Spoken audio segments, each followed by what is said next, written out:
This is CounselCast, part of the Legal Talk Network, and I'm your host, Karin Conroy. When you face a complex case outside your expertise, you bring in a co-counsel for next-level results. When you want to engage, expand, and elevate your firm, you bring in a marketing co-counsel. In this podcast, I bring in marketing experts who each answer one big question to help your firm achieve more. Here's today's guest.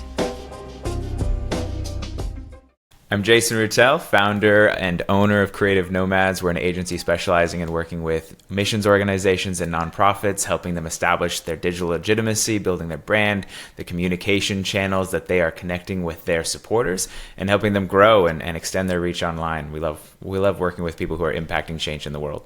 That's amazing. I love that, do you like the word niche or niche? Because I feel like from one conversation to the next, everybody has a different approach on this. And then whenever I get to that word, I pause. So I love that narrow focus is what I'm going to say.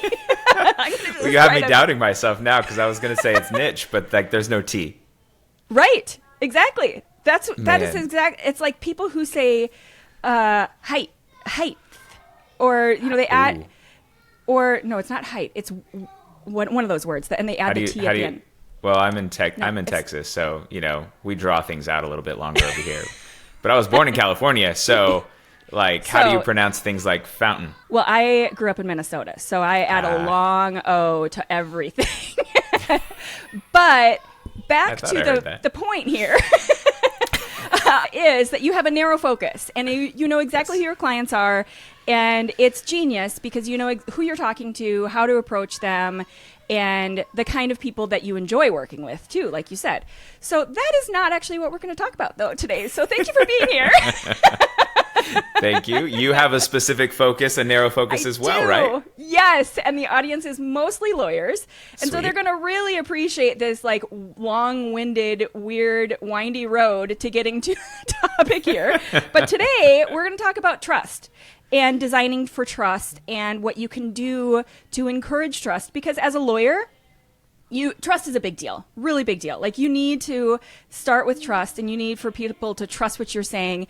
And if you're saying one thing on your website and doing one other thing, or if your work is saying one thing and your website is saying something else, it's just a mess. And so we got to make sure that it's all aligned. You're saying the right things. You're supporting all of your work and your expertise and all of that stuff. And you're not doing anything to mess it all up. So that's what we're going to talk about. The topic and the title for the show is Designing Trust, How Lawyers Can Build Credibility Through Website Design. So I love it. Everyone needs trust. Yes, we do business honestly. with people we know, like, and trust. Yes, absolutely. I mean, think about it. If you have this kind of ingrained gut reaction to having a conversation with someone where you're like, I just can't really put my finger on it, but I just don't trust what they're saying, you are instantly not open to anything that they're going to offer or have to say or suggestions or recommendations. So you can't really go anywhere with that. Yeah. Yeah. Okay. And when people pick up that you're in sales mode or something like that can turn people off too. Yes. And so you have to use the right words to build that trust and the credibility, right? Yes. That's not going to just put up walls. So let's start with that, about this whole idea of sales mode, because so many lawyers don't like the sales process. They don't like to think of themselves as salespeople, even though they're running a business. And so a lot of times I'll talk to them about how it shouldn't feel like a whole sales process. So how do you recommend getting through those conversations, earning trust, and having those, I'm going to call it sales conversations in air quotes, without it feeling like that? Yeah. Well, I think people have to get past that misnomer of sales. We all have a picture in our head when we hear the word sales. It's the sleazy guy who sticks trying to sell you snake oil. Yeah. In But that that's weird the wrong brown picture. suit. It's like a corduroy suit. It is. It totally is. It's got that weird briefcase that nobody uses anymore. He's ready to open it up. It's probably has snake skin on that. Right. And what is even in the briefcase? Because we never get to see. Right. Exactly. It's so weird. I'm like, what? What is in there? Nothing. And he sells it to you though. He does. Yes. And we buy it the first time, but never again. And then it ruins it for everybody else. Yes. And so that's the problem that people have with sales, is that if we can reframe sales as we're solving problems for people, yeah, and it's exchanging value, right? Yes, You're yes. giving value to them, they're giving value back to you in the form of money. Right. That's all it is, right? Yes. And so if you can reframe it as you're adding value to them as a lawyer, as a legal professional, like they obviously need help. Like Right. you're the legal professional, you know that they're in a situation that they could get sued, they could have a ton of ramifications. And so it's like your responsibility to add value to their life, because without you, like, you know, they're going to be in trouble. a lot more trouble. Yeah, exactly. Yeah, and I feel like that's a great way to start, because every lawyer believes in their value, or they wouldn't be doing what they're doing.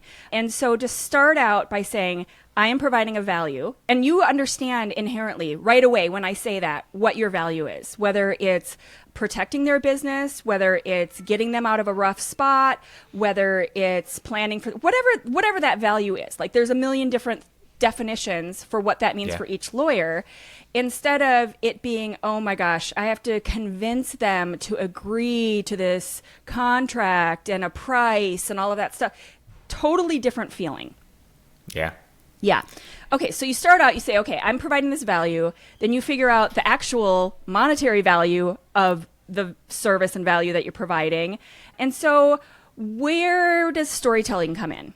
So when it comes, we'll just jump to website, because that's what we're trying to talk to right here. Yeah. Thank you for getting to the point. How do we tell a story on a website? Yes. And one of the big mistakes just out the gate is the perspective that should be taken on a website. So often we and probably happens a lot for lawyers, is you'll just talk about how many years of experience you have. Yes. Right? You've been doing entertainment law for 25 years and done X, Y, and Z. And while that's great for authority, we don't really want to have your like full biography history out the gate, because that's not super interesting to me, and I don't really know if you helped my problem yet.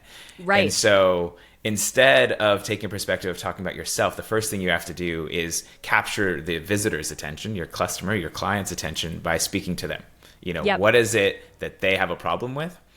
And so there's this whole framework from StoryBrand, Donald Miller, shout out to him.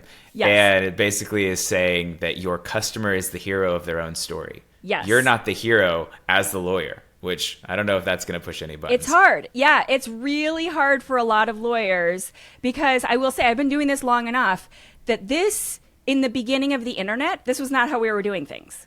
In the beginning of the internet, websites were a big brochure, you know, and I literally would have firms send me a physical brochure in the U.S. post office mail with a stamp on it and say, can you basically just scan this and make a website? I'm like, oh my gosh. So, you know, and back then that was a different thing. But now we are way more sophisticated. Your people are expecting different things out of your website. And so to present yourself in that same way as where we were at the beginning of the internet 20 plus years ago, it's just not going to land well. It's not going to work well. And so you're going to have one of those websites that so many people come to me and say, my website doesn't do anything. It's not working. And it's like, well, is it the website? Or is it how your story? Is it the words? So, the exactly. Story? Yeah. So to come back to this idea of StoryBrand, you start with the hero of your story, which is your potential client, your visitor to the website. Yeah, your client has a problem. They're trying to get to a solution. How can you help them get there? Right. And I'm just going to do a little spoiler alert, because where most lawyers are feeling uncomfortable is this idea of not talking about themselves. And we're not saying not talk about you. That will come up later, but it's just not step one, right? Yep. Okay. So number one, they're the hero. How do you start, and let's just like talk about the homepage. How do you convey that they are that hero on your homepage? So first thing you could do is like images of your person that you serve. So let's just say you serve businesses. You'd want to see smiling, happy business people in that background of the hero shot, right? Like they're around a conference table and they're happy and they just shook and they had a deal, right? Yes. That's the picture you want to see. If you serve families, it would be like them sitting in an office, but like they're super happy and they just got rescued from some legal situation. I don't know what that room looks like, but because it's on. But smiling, happy families, right? Because that's who you're serving if you're doing like the interpersonal family stuff. Okay, so let's flip it around because I have a lot of examples for my next question. What do you not want to do in terms of that story? So let's talk. The example that I use all the time, and I will pull up if necessary, is in terms of like criminal defense lawyers. So what would you not want to do there? So here's the example. I'll just kind of add the story in. So this was years ago, I had two criminal defense lawyers in two different cities. One whose approach was to talk about what's at stake. This is what's at stake for you. And here is what the potential ramifications of your potential situation may be. And her situations were difficult, a lot of really difficult things. Then this other guy who said, we're just going to go with images of handcuffs and police tape and like a police car with the lights flashing. Lights. Yes. Yeah. So like your worst possible moment. Like this is all that we're going to think about is your worst possible moment. And so guess which firm is still in business? Probably the what's at stake one. Right, exactly. Yeah, and so the second one very quickly went back to being a public defender and couldn't figure out why his website wasn't converting. And it's like, who wants to look at that? Who wants to look at handcuffs when they're looking for you to rescue them from that situation? And so I just feel like you can, even if you're not in that situation, you can instantly in your gut feel the difference of what that would feel like if you were, and you're looking for someone to help you. You don't want to see police tape and handcuffs and all of the worst versus someone who's saying, I get it. I really know your situation. I know how bad it could be and how I can help you from that. Absolutely. And you have to have the stakes because it's like, think about a story. If nothing bad ever happens in a story, you wouldn't watch it. Right? Like it wouldn't be interesting. The hero always has to face a problem. Yes. But if it was just nonstop problems and he never got out of it and there was no resolution, it would be equally as bad. And I love the description that like the negative parts of a website is kind of like salt in a recipe. Oh. Like it should just be just enough to add flavor. But if you overdo it, the recipe is toast. Nasty. Yeah, exactly. Yeah, it just instantly you're like, ew, like yuck. Yeah. I saw a quote one time where Harry Potter wouldn't be a good story without Voldemort. Like you have to have the bad guy, right? Like in every story, because otherwise it's like a romance novel. Like who wants to read that? Or the Dudleys in the beginning, right? Like you don't feel bad for Harry if he was raised in a good home. Right, exactly. Because then it's just like a children's. I mean, that is sort of okay. I'll leave that part away, but anyway, you get my point. We get the point. Okay, so we've got the story, and we also have like what not to do. Like you have to obviously talk about the issue at hand, but you have to tread lightly, and you have to kind of recognize that the goal in what you're saying with this story is to show that you get it, but at the same time you can solve it.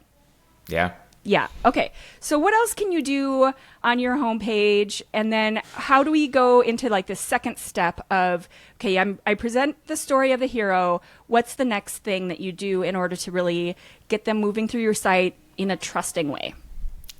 Yeah. So then it's in every good story, we'll think of like Luke Skywalker, right? Luke Skywalker is the hero, but he's kind of useless by himself. He's like growing up in some space farm and he has no idea how to be a Jedi who meets a guide, right? Yes. And his guide is Obi-Wan. Yep. And his other guide is Yoda later on. But like those are like these kick butt Jedi, right? They're the real people who can like are the experts. They're unquestionably the experts. Yes. But the story is focused on Luke, right? That's that mindset in which your customers can be the hero and you be the expert. Yes. And so that's where they need to know if like the hero has run into a problem, your client has run into a problem, this is what's at stake, here's that negative piece, who meets a guide. We understand the legal situation that you're in, and this is the step process to get out of it. And that's where you give them a process, like a 1, 2, 3, to get out. Yes. Now, when we initially met Yoda and Obi-Wan, we didn't hear about where they went to college. We didn't hear like their 5 million, fraternal organizations that they were part of in college, and every single legal brief they've ever done going back to 1982. Like, it was weird because I feel like I didn't hear all that. Like, we just understood that they were the expert. So how do you convey that without going too far? Because what I say to people when they do that is that you are looking like a baby lawyer who is desperate for business. So what we need to do is convey that you've got this expertise without that level of desperation. So how do you kind of convey that expertise? Yeah, I think it's twofold. One, in the fact that you've now named their problem out the gate, all of a sudden I understand that person understands my problem. So that builds expertise just in describing the problem of your client. That's one. But then two, like, simplify the whole process. Like, if you've done 20 years of experience in this sphere area of law and you don't even have to say X amount of cases, but like you could maybe name one or two that were maybe significant or, milestone marker moments. And then just say you have a master's degree or like whatever your degree is from X, Y, and Z. Name it one time, you're good. Yes, exactly. Be eloquent and succinct, because that's what they're looking to hire too. Like, they don't want to come into a meeting with you and sit there for 4 hours and have you explain every subsection of the law. They want you to understand that so they don't have to. Yeah, because your hourly rate is expensive. Exactly. And that's not the way to make the money, is to like explain the law to your clients. Okay, so let's talk about like testimonials and reviews. Like, where does that come in terms of like trust and mistakes and best practices and all of that stuff in terms of testimonials and reviews? Yeah, I think it's super important, right? It's the social proof. It helps build the authority. It's the other side of it, right? You've got your credentials and your certificates on one side. The other half of your building your reputation or trust would be social proof. It's like, I'm going to trust what Jeff, Susie, and Laura have said about this person more than you saying it out of your own mouth, right? You can tell me all day that you're the best lawyer in the world for me, but if my friend that I trust says this is the best lawyer, I'm going to go with that. Right. Yeah. And we do a lot of Google reviews because they're super authentic. Like, you can see that it's a real user. You can tell. You can also tell when they're fake, which is such a bad idea. Like, such a bad idea. I can't even tell you. Yeah. So have you seen or had clients that did fake reviews or come across them? Fortunately, I was able to convince them not to. Oh, okay. So they were like asking you like, hey, should I go just get a bunch of fake ones? Yeah, like, can I just write these myself? And we're like, yeah, that's not how this works. No. First of all, if it's a Google review, that you just can't. Like, it's not. It but you could make your own users, right? Oh, but Google has a way of verifying. And you ever wonder, like, and my clients have had this problem where they've asked people to leave reviews and it doesn't show up. Yes. That's Google like saying that person's not real, even if they are a real person. Yeah. So it's like based on their Google activity. Yeah. I've had that happen on Yelp too. Even more so. Yelp is, well, I don't know if it's any better now, but a few years ago it was very questionable. Yelp would be interesting for lawyers, right? I don't feel like I would go to Yelp for lawyer reviews. No, this was a non-lawyer client, but yeah, it was years and years ago when I was just doing someone a favor. But yeah, Yelp is it is also very questionable for lawyers because it's where basically disgruntled people go to just like make up an account and then just complain and sort of vent out their frustrations. But it is something that should be monitored. Like if that's a potential issue for you. Like negative reviews is a good thing to bring up though, right? Like those should be dealt with too. Yes, absolutely. You have to. So in whatever way, oftentimes you have no ability to take it down or no recourse, even if it's not real. So what do you recommend your clients do if they get a negative review? If they know it's completely not real, first you report that. But if it's like real and you know that person, like the best thing you can do is respond in a kind and generous way. Even like don't react, don't get aggressive back, don't try and defend yourself. Yeah. Because everyone else, like, let's just say you're like, oh man, I got a 3-star review. It's not 5 stars. Like, as a user, as a client, we're like, oh, they're human. Like, they made a mistake. Exactly. How you respond is everything after that. Yes. 100%. I have seen studies that say 100% of 5-star reviews is actually less trustworthy and believable than like a 4.8 or 4.9, because it's like, okay, everybody has that one that didn't go well, or they made a mistake, or it's just some, it could just be like somebody who's just a little off their rocker, whatever it might be. That makes you a real business, until you've had somebody be unhappy in some way. They want to know how, because especially for us and agencies, these projects can be massive. And, there can be one little part that doesn't go the way they expected. I've had that happen where they get frustrated because I asked them to pay their bill. It's like, how rude. You didn't know this was coming, right? Like you agreed to this at the beginning. Like, there was a weird signature at the bottom of that contract. And then I asked for the money. Like, oh my gosh. Yes. Yeah. The fun part. Exactly. So, that's all of these things happen in every kind of normal business. And the way you react is everything. Okay. So let's see. What else? What else in terms of like destroying or, even things that are bad in terms of trust? Inconsistency in design is usually a flag. Like for me, that either A, they made it themselves, B, Yes. they paid someone overseas about $50 to make their website or on Fiverr. Yes. Or like it's just something that their cousin did, that Exactly. they did a favor for. And So give me an example, because I know what you mean, but not everybody's going to know. What do you mean by inconsistency in design? So every rule exists and can be broken with Right. skill. But for anyone, like this is just general rules that you should follow if you're not a designer. Like don't use more than 2 fonts on a website. Yes. Like if you use more than 2 fonts and you don't know what you're doing, it's gonna look like A circus. like a circus. It's just nuts. Like like a newspaper ad that has like 6. Yeah, it's what it's gonna It's look horrible. like. Yeah. And then you want to make sure you're using high quality images. There's so many resources outside. Like unsplash.com is Yes. a great place to get copyright free, legally free to use. Great for this subject here, right? Like Yes. the photographers have put them up there and said, use this for any commercial purposes, right? Yeah. So you can get great images of happy smiling people, families, business guys, and you can put that on your website and it looks like, well, a professional photographer took those pictures. Yes. Yes. If you As can't afford a opposed real to- photographer. Exactly. As opposed to like the generic, years ago I wrote an article about like the 5 things not to use, 5 images not to use, gavels, columns, the lady with the headset. The balancing, the scales. Yeah, exactly. The of scales of justice. Yes. And I can't remember what the 5th one was. I'll probably remember it in a few minutes. But, it's all those typical, and also don't do your photos, your headshots against law books. Like, just don't.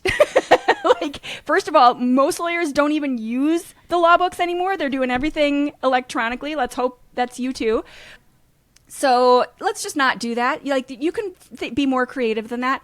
But yeah, quality imagery, that is for sure your first impression. So if you have some cheesy, the other one that drives me nuts is skylines. Because this tells me that you phoned it in. Like you had no creativity. It's basically like, okay, I don't know what to say about my business or my law firm. So let's say our office is here in Cleveland.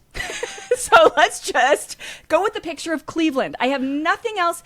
I mean, come on, you can say something. There should be something else. And if you can't, then hire someone who can put together a great message for you.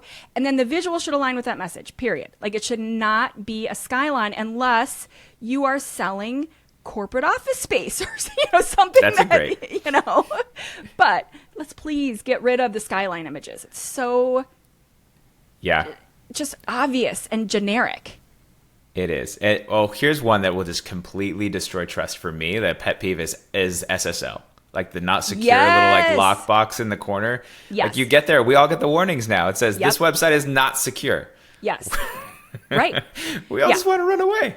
Exactly. And it used to be, so I still have some old school clients and people who will contact me. It used to be that was only required on e-commerce sites, like if you were selling t-shirts or something.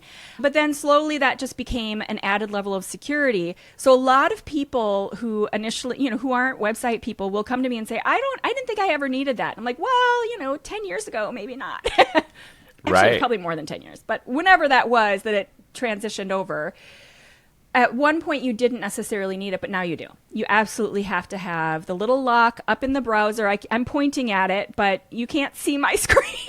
Yeah, all of them, all of my windows, I think, have them right now. The other one for me is branded emails. Yes. How many of your clients still have at Gmail or at Outlook or at? I have an AOL client. Yeah. He's in Manhattan, and he does like business law and high stakes, and it's AOL. I mean, that's not even a company anymore. Oh my goodness. Yeah.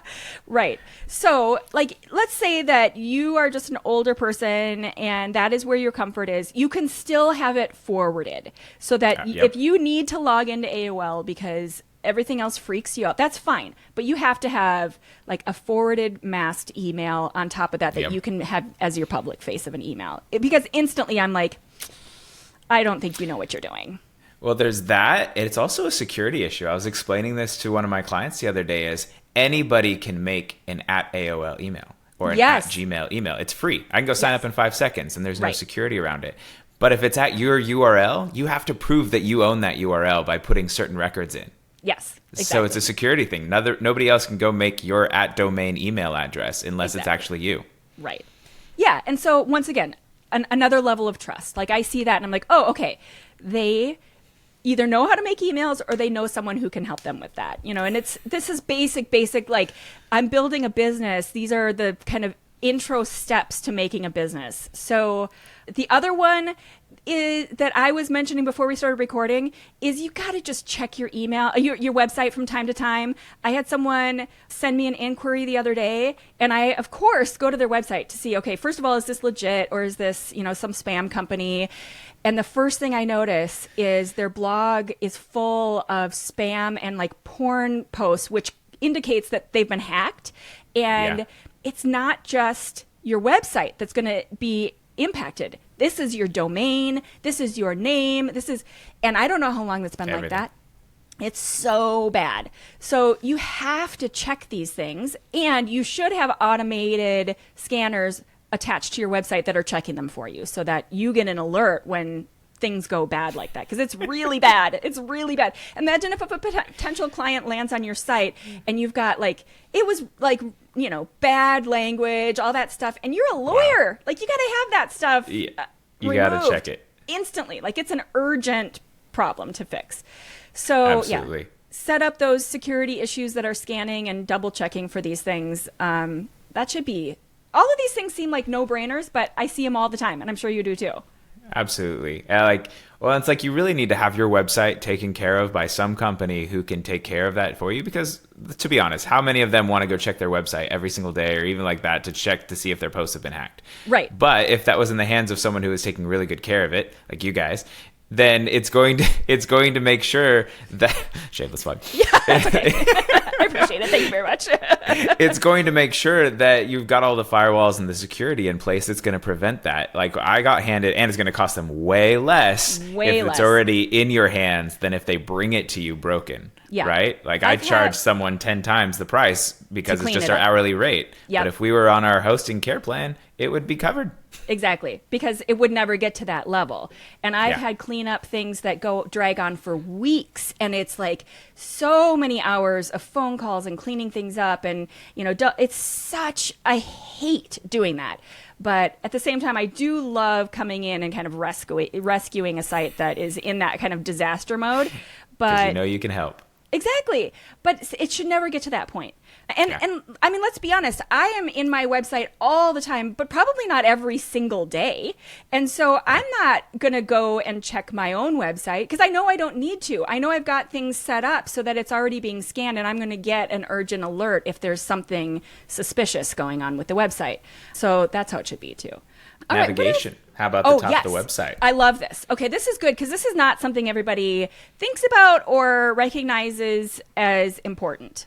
So, should you put every single page at the top? Yes. It should be like 4-point font, and they should be like super long titles, and it should be like, everything. Yes. make sure all your bases are covered. You know, like all of them, like even put the tab at the top for like your fraternity that you were a part of at the top that we talked about earlier, like just in case, you know, Kappa Beta Phi comes in, we got to make sure it's up there. Exactly. Shout out to my bros. Right? Yeah. So like for us, we're almost like brutal with our navigation pieces. Like we'll put just 3 things up there sometimes. Yeah. And a big button. That is our primary call to action. Like we don't want 16 things because, so it's interesting, the reading pattern of us in America, in the Western world, is left to right. And then like when you first get to a website, they're going to start in the top left corner. Usually that's your logo. You want to see your logo because I'm like, oh, I know where I'm at. Right. And then they're going to go across. They got to figure out if they're on a lawyer's website, if they're on a business website. So you want to have your name, get across, and they're going to read across all those words. And if they all look the same, if they're all the same font, and if there's 15 options, I have no idea what I'm supposed to do. Yep. So it's like, if the first thing you want them to do is schedule a call, have a conversation with you, book a consultation, fill out a form, that's what should be in the top right corner. Right. Is that call to action. And then they do a Z pattern. They scan across and then they go across again. And so that's where you want to have your big headline, small little subtext maybe, repeat that call to action, and then across the bottom you can have some more text outlining like your features and what sets you apart. I just want to underscore this whole little blurb right here because this eye pattern tracking stuff is so important. And I'm trying to remember when this was, maybe 2 years ago or so, I had a client who did not want to put their logo in the top left. And I went on and on and on. I got up on my soapbox. I, pointed to the articles. I said why it was a bad idea. I did not win the argument because at the end of the day, it's her website. We're going to do, what she, and I can tell you the traffic on that website is not good because they land on it and they're like, what? I don't understand. Like that is not the first impression that you want people to have is I don't really get what's happening here. What is, like you don't want them to have this level of confusion and disorientation. You want them to just be familiar. This is once again, this is trust. Like all of a sudden they're like, what? What is this? Where do I go? Yes, that is not what you want to do. And the other challenge I think most people will face, and I run this in with a lot of clients, is when they're trying to serve multiple types of audiences, they don't know how to serve them all well. Yes. And I think you have to scale it based upon who is willing to do the most work. Yeah. Meaning, that's good. Returning clients are willing to take one extra click. Yes. You can make them work a little bit more to get to their portal or something like that. But if I'm a first-time visitor, you better make it super easy and serve me first before you serve your returning visitors and your returning clients because they're already familiar with who you are. Exactly. They already have a level of trust and understanding and familiarity and all of that stuff. Those other people are much more flighty. Like they're much more likely to go click over. Like I can't figure this out. I don't know even where the logo is. Why is it down on the bottom of the page? I'm going to go over to this other website real quick because this one feels better. Like I can't really explain it as the user, but it just like in my gut, I don't get it. So I'm going over here. You got 5 seconds to capture their attention, build that trust, and clearly convey that you can solve their problems. If you can't do that in 5 seconds, they're out. And I think it's really good to point that differentiation between the returning clients because, yes, your returning clients have the potential for more long-term revenue, but you've already got the trust. So you're not needing to build that again on your homepage. They're going to, like you said, they will take an extra second and scroll to the bottom if they need to find that pay link or client portal, whatever that thing might be.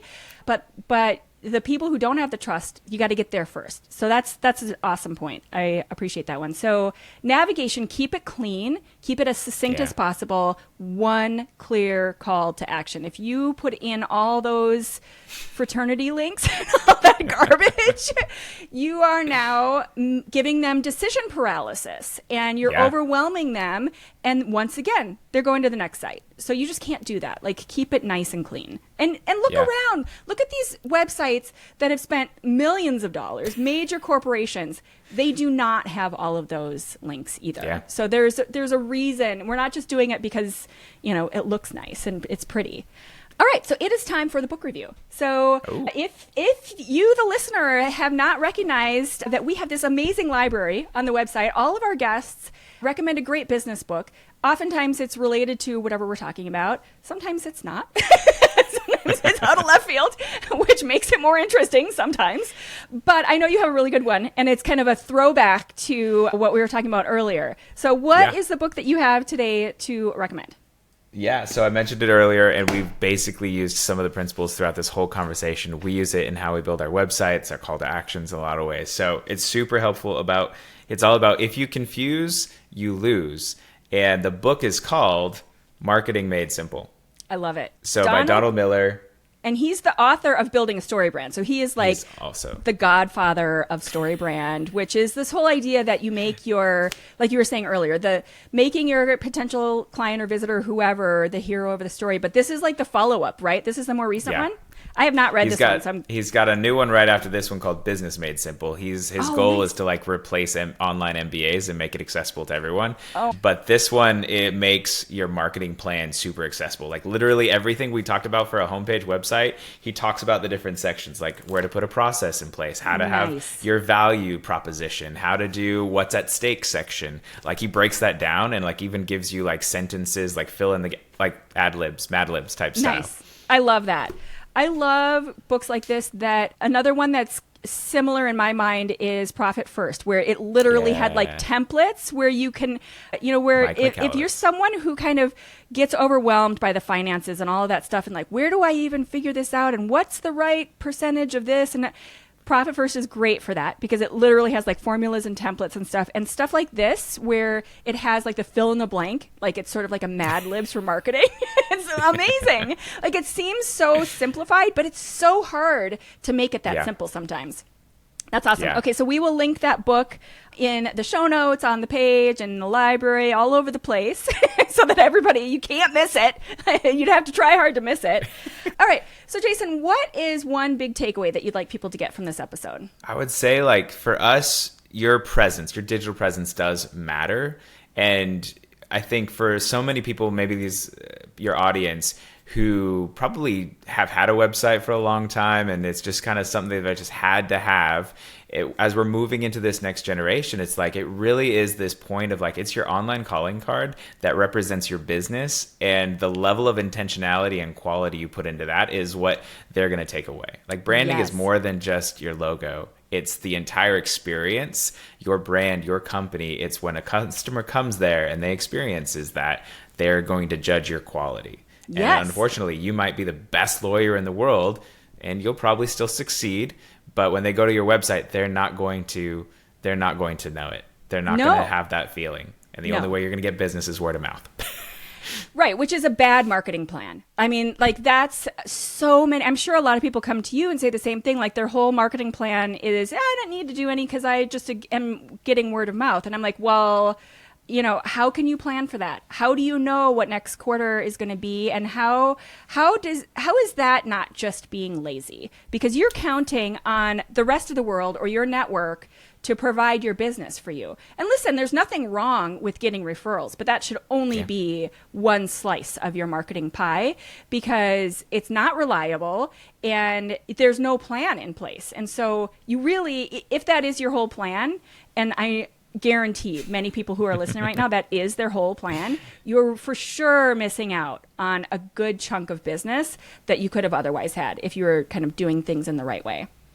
Yeah, and it's this other piece of like, so many of them, they probably have, like, they care about the way they dress, they care what the vehicle they show up in, and it's like, this is your digital presence online, and this is the foot you're putting forward. Like, people see that, and it's like, when I first started, I used to, one of my lines for business was, have a website you're not embarrassed by. Yes. It was like, when you hand someone your business card, you're not afraid to say, you're not having to qualify, like, oh, I made that URL, like, I made that website 10 years ago, just ignore that, right? Right. You don't have to say that anymore. Exactly. Handing someone your business card and there's an AOL address on there.